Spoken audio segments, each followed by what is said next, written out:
Hello, everyone. I am Daniel Clemens, the HEMA Vtuber, and today we are going to be watching lightsaber fights, specifically my lightsaber fights at the Saberforce May the 4th Be With You lightsaber tournament.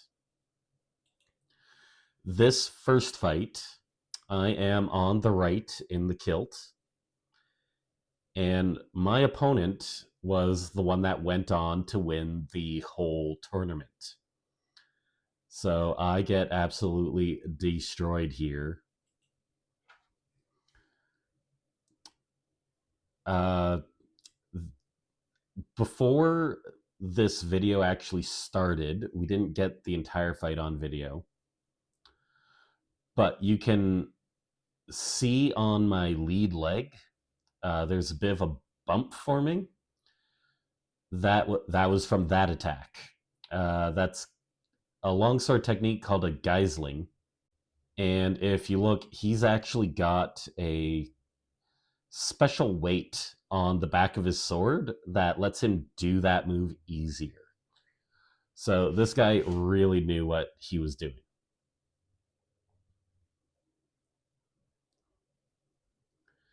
The rules are 2 points for a hit to the hand or leg, 4 points for a hit to the torso or head, only 1 point if the hit was an afterblow.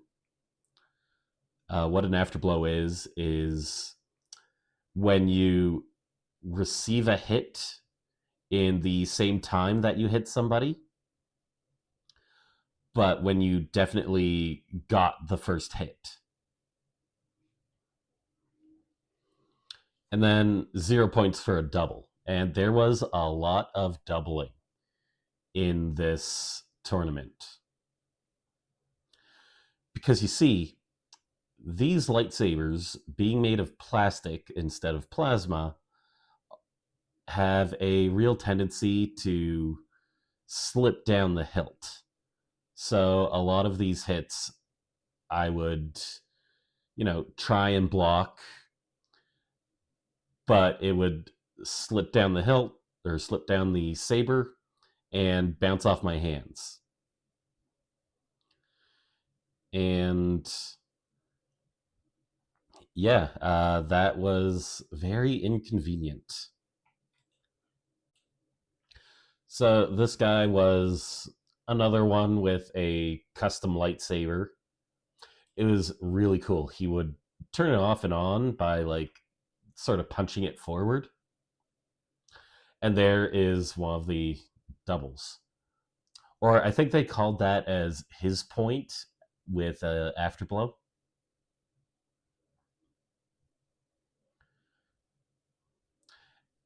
Anyways, some stuff I would like to see is texture on the lightsabers so that they,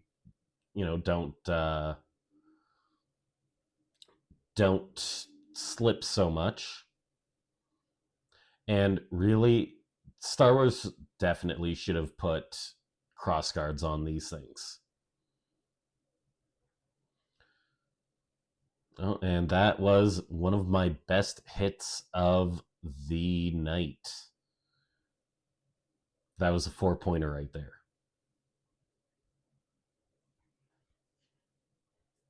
I kind of think it would have been nice if they had been counting a afterblow to the arm against a double to the arm against a body. I'd have liked to see some extra points, but hey, that's what they chose. Maybe next year, because there were definitely a few times where you'd take the smallest hit to the hands and get a thrust to the face, and it didn't count.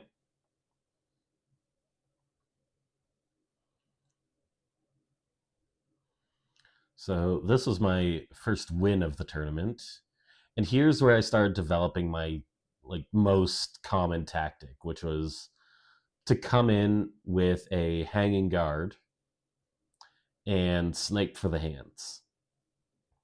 There were quite a few times where just continually doing that was what got me the victory.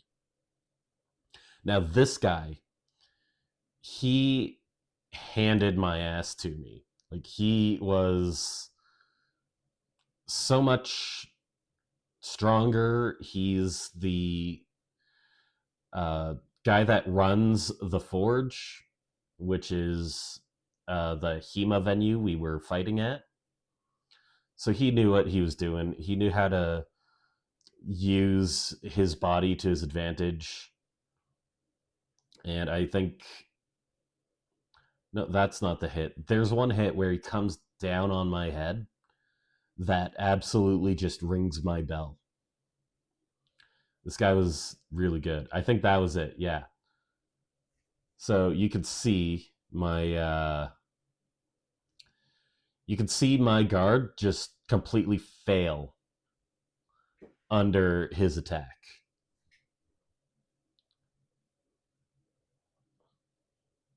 And yeah, I don't mind calling out when people demolish me.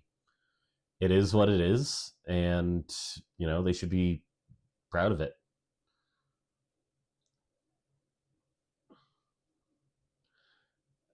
This girl did really well for having only been to 4 classes. I'm pretty sure this was what she said she had been to, 4 classes.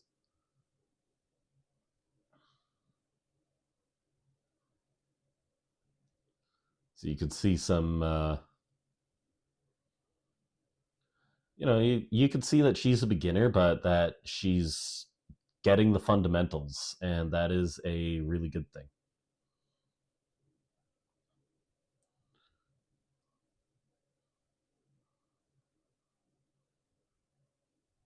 I tried to do a lot of feints against her. It seemed to work pretty well.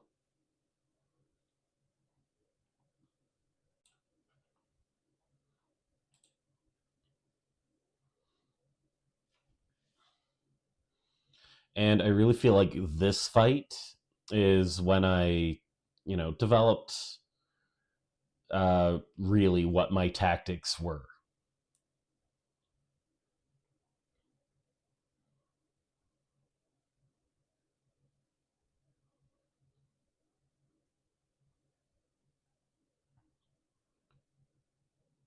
Yeah, that exchange was definitely waving weightless lightsabers at each other. That was not a very clean exchange. But I do believe it worked. I think I got points for that one.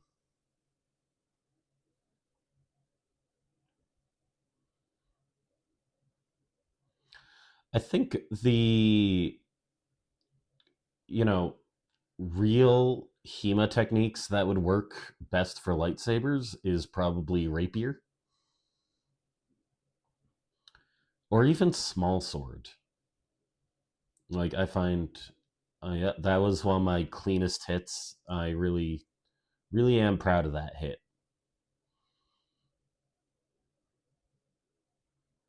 At this point, you could see that I've got my left heel like really far off the ground.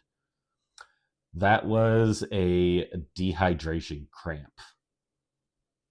So I had already drank my water bottle, drank a Gatorade, and I still got the cramp, but I was confident enough that I could, fight through the rest of the tournament.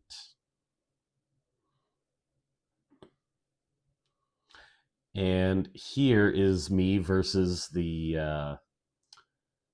guy that runs Saber Force. That is an awesome helmet that he has. I really like it. And, you can tell this guy knows his stuff. He is a really good fighter. And, like, really good with just regular fundamentals too.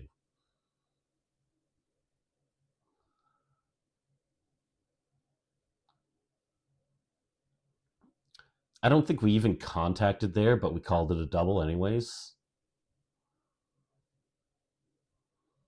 So yeah, what his mask is like just a skull with blazing red eyes. It was awesome. Uh, the guy is a tattoo artist. I'll link his Instagram and stuff in the description. Definitely check him out if you're in the Calgary area. This guy was has some awesome art. I actually won some original drawings of his because I came in fourth place.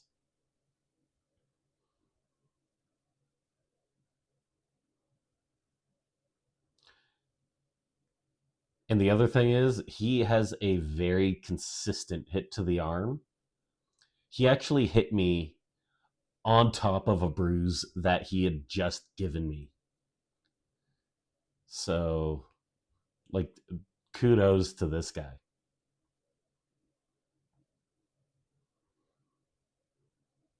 And yep, that was the second Geisling hit that I took to the leg, and I could barely walk the next day. And the worst part is, like, because I practice the Cataran Society broadsword, I should have had a counter to those hits. I should have been prepared to slip the leg, but I wasn't. So that is something I need to keep in mind for later.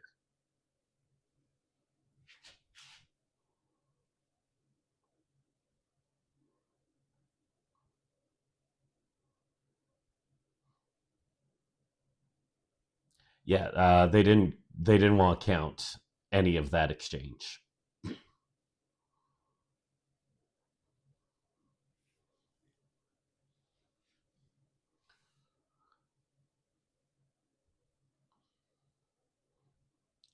More hits to the hand.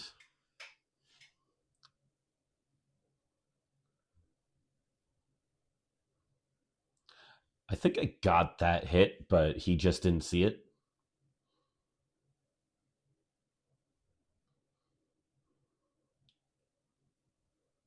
I did not get that hit. She got me fair and square for that one, definitely.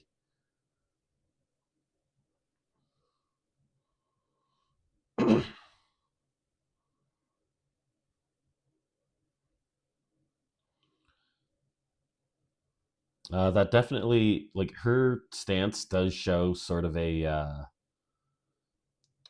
weakness of a classic Jedi stance, where she's got her elbow, so far forward that it's really way more exposed than it should be. I think that's the stance Qui Gon Jinn was always using. Qui Gon Jinn should not have elbows after that fight with Darth Maul. And the other thing that I remember making a joke about is that Darth Vader was not a great duelist because he was so powerful in the Force or anything like that. Darth Vader was a great duelist because he did not have to worry about hits to the arm.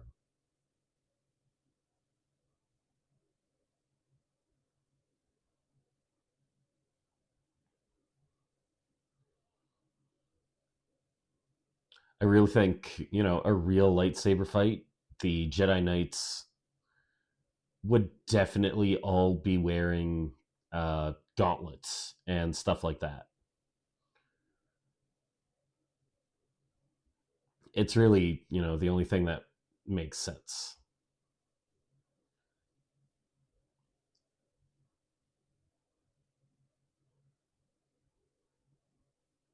This guy was the hardest opponent that I managed to win against. So he actually got me 9 to 10, and that's one of my things about afterblows, or not afterblows, like doubles when one person gets it in the hand and one gets in the chest, because one of us was burnt at the end of that exchange, and the other one was Qui-Gon Jinned, which, according to Disney, is perfectly survivable and not something to worry about at all. But, you know,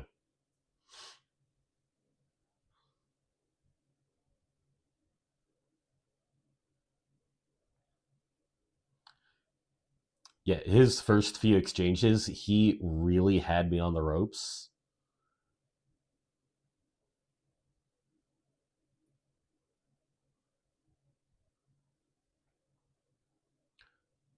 Although, if you watch there, it's like, I think he called a double, and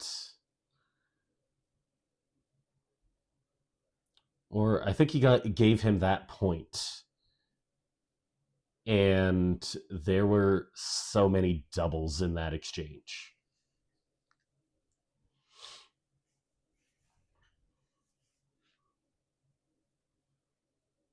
But you can hear my gloves, because my gloves are the Siggy heavies, and he's got lacrosse gloves, so you can easily tell when my hand gets hit, but not with his hands.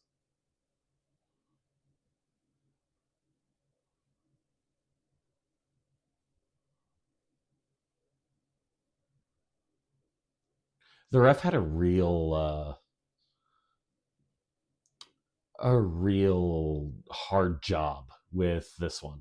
Like, lightsabers are so fast, they are so slippery, it's so easy to get hit on the hands. Like, mad props to this guy.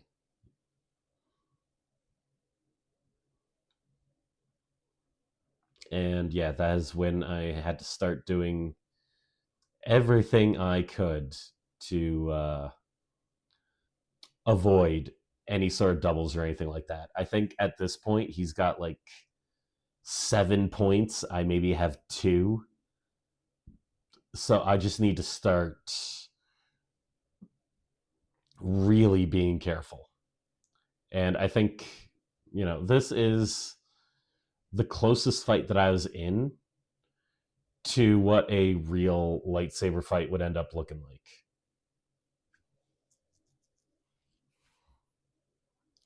Just because I really needed to be careful.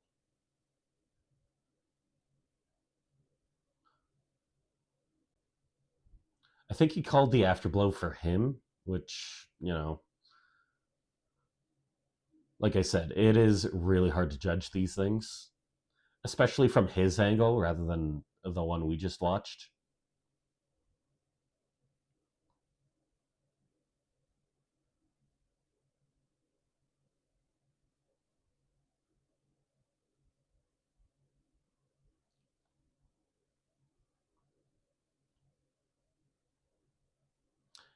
And that was the call, and that was the end of the fight, I think. No, still one more. Still one more exchange at least. This was probably my longest fight of the evening.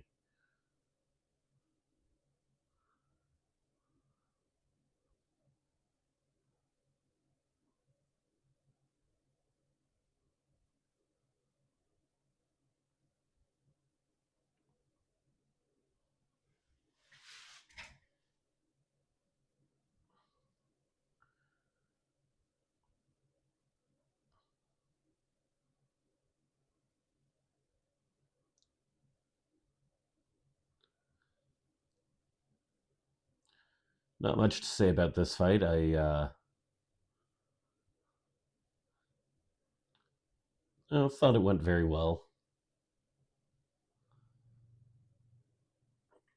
I was exhausted at this point, so I was really doing as much or as minimal movement as I could, because with how many hits I had taken, you could see bruises already forming on my arms and legs. This was a struggle. I've never been in a tournament where I had to fight 10 rounds over the course of just one day.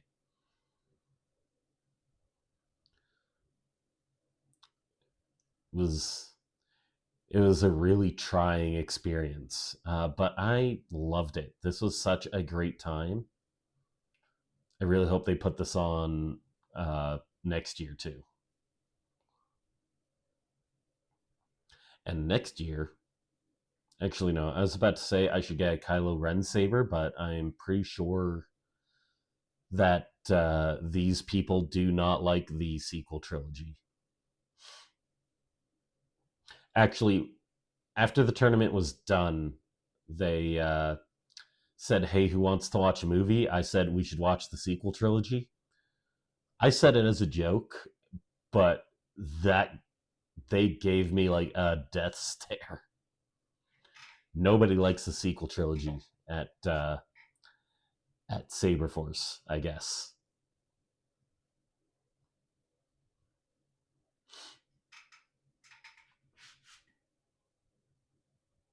And that called it with a hit to the head. And here is the rematch. I think I did a lot better this time. I still lost, but I think I lost like 6-10 rather than 4-10, and I managed to avoid that hit, which was really good.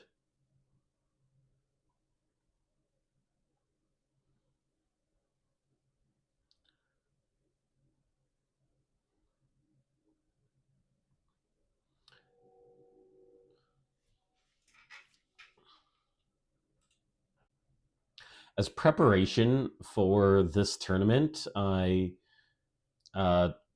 studied a book on how to do a shield hao, which is a lightsaber tech or longsword technique, and I tried to do it here.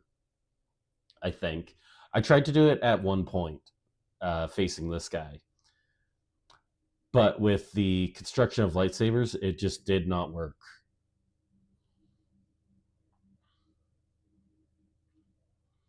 And this is my last fight.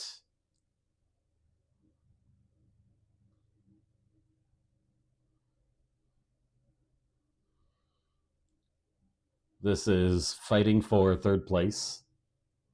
I didn't get it. I got fourth place. But because this guy, provided the original art as a prize, he gave it to me anyways.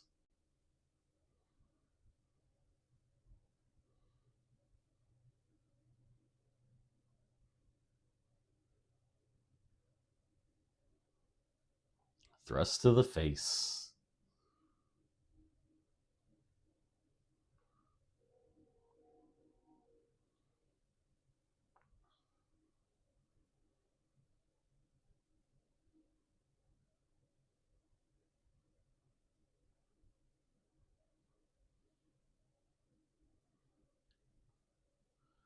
Oh, here's where I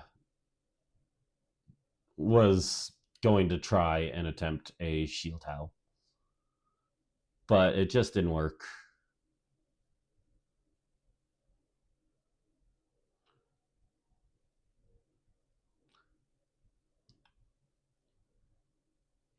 And those are my 10 fights from the May the 4th lightsaber tournament. I hope you enjoyed my commentary. I hope you enjoyed watching it. Thank you very much.